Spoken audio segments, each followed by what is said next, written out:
What is up, everyone? JD here. Hope you're doing well today. Got another AM8 in to check out with you guys, but this is a premium version. Really excited to check it out. Let's do it.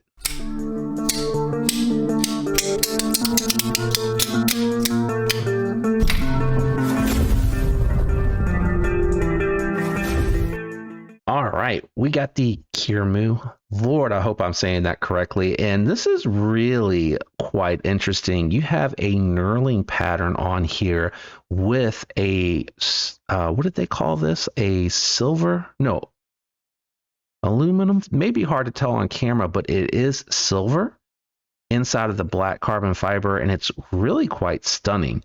You got all titanium on this one with the scales, the pocket clip, and the backspacer with steel hardware. I think that is how they're able to keep the price down a little bit. The titanium hardware going to be a little bit more expensive. Not a big difference, but that is a way to help pass along a little bit of savings to you. Nice, clean, closed up profile with a flipper tab that is well jimped. Very well tuned. Look at this. It is a compound grind with a hollow right throughout the belly of the beast. And then out on the tip, you do have a flat grind for strength, but it is a nice blade stock that definitely gets thin where the hollow grind is and a little bit thick, but still relatively thin for cutting performance out on the tip. And they give you a lot of belly here as well for that cutting performance. The access to the lock bar on this one is good. The action is tuned very nicely. As you can see, it's more of a shaker than it is a guillotine. Nice and centered.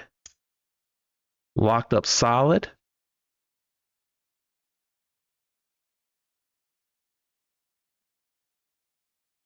No side to side, no up and down. Yeah, this feels very nice. It's very well made. The machining on this is very impressive. I'm able to get a 4-finger grip on here, which you guys know I really like having the larger hands. You got good jimping here. It's almost aggressive, I would call it, as far as where the thumb goes on this particular one. Good choke up if you need to get out and use that tip for any sort of cutting task, anything like that. If I didn't mention the blade steel M390 on this particular one, I think they're doing a 59 to 61 heat treat.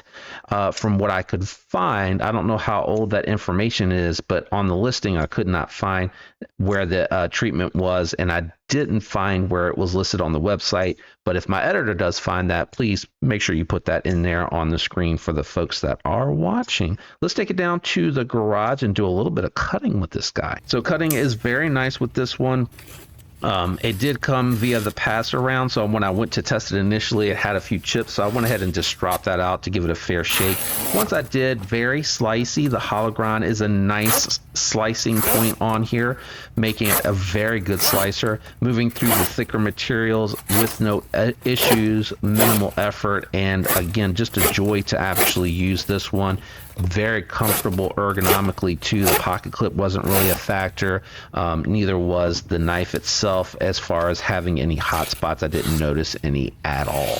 I did want to mention, while the pocket clip is done well on my thicker jeans, it is a little bit tight, and I do want to hold the jeans, or I did hold the jeans just to get it all the way in there, so it just clears the thicker jeans. And the lighter jeans, the lighter pants and shorts, it went in and out, no issues. I didn't mention this earlier, but it does have the bearings and the pivot that make this a very smooth opener and a closer for sure.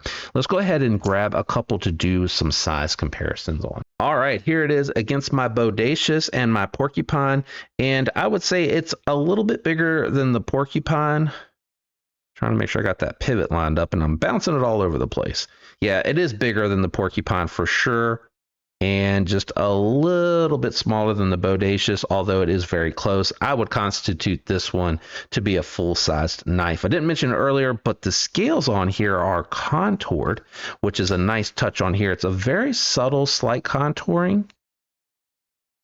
I don't know if you'll be able to tell the way that it's contoured right there, but it's a very subtle contouring, so it is very nice in the hand ergonomically, like I mentioned earlier. Let's go ahead and grab the scale and check the weight on the Kermu.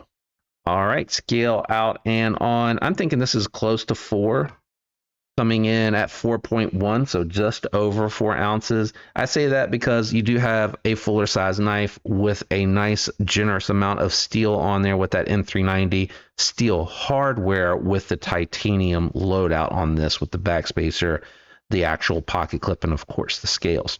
Let's go ahead and move the scale out of the way, and we'll go ahead and wrap up with final thoughts and impressions. All right, final thoughts and impressions on the Kermu. I do like the attention to detail on here. The finishes are very nice. I don't mind the steel hardware because I do feel like the steel, if done well, if it's good steel, is actually going to hold up and be less susceptible to being stripped or damaged. The pocket clip, like I said, it is a little tight, but it does work. Would I have liked a little bit more room? Yes. Is that nitpicky? Yes, absolutely. Flipper tab's in a good spot. And the detent is very well tuned. This thing absolutely fires. The grind is looking good on here. And I do like the jimping, although some may call this to be like aggressive, but you're not going to slip off of it. So I do appreciate that. Great looking knife too. I grade on a scale of 1 to 10. Everything that I take into account are going to be the aesthetics, the performance, both cutting and open and closing, ergos, price point, fit, and finish. On this one, I think it's priced very well, very competitive. It's going to compete against some of the Kaiser premium knives that you're going to find out there and some of the Concept premium knives that are out there. And I think it goes toe-to-toe for the most part with everything as far as what you're getting with the finishes. The knurling's really well done, slightly contoured. Is it? Yeah, slightly contoured. For a second there at that angle, it looked flat, but when I looked at it, I can see where it kind of rounds and you're cresting over the hill. And then when you get over the hill, you can see the whole other side of the scale. That's how I'm able to tell in person. I do like a lot about this. The few things that I would probably say that I would take away on here, probably just going to be the forward choil, not much of a choil. I don't even know if it's meant to be one. It's probably just a sharpening choil. I only ever used it choked back. So if that's just a sharpening choil, aces, perfect. If it's meant to be a forward choil, it's a little small. I'm not really going to be able to use that for much. Access to the lock bar, like I said, a little tight, but not awful on here. But the fit and finishes and everything on here are really, really good. Having said all of that, oh, and I would have liked to have seen easier access to the heat treat, and if it is truly 59 to 61, I'd like to see that bumped up to like 61 to 63. Now I know that's a lot to ask at this price point, very affordable, but if it does mean that you're going to creep into, you know, an extra 20 to 50 bucks, I think a lot of people would appreciate that with the higher heat treat. Some people aren't going to care, so I get it if it's not going to be one. But having said all that, I'm actually going to go 7-8 on this one. I think that's a very fair score for everything that I took into account and what I feel with the knife and what it deserves. What do you think? Let me know in the comments. Very curious to see what you think about the Kermu. If you enjoyed the video, like would be appreciated. If you're going to pick up a Kermu, I will link it for you down below. Those links help the channel if you decide to use them. Special shout out and thanks to my channel members. That's it for me today, guys. I'm out of here. Thank you for hanging out. I'll catch you on the next one. Peace.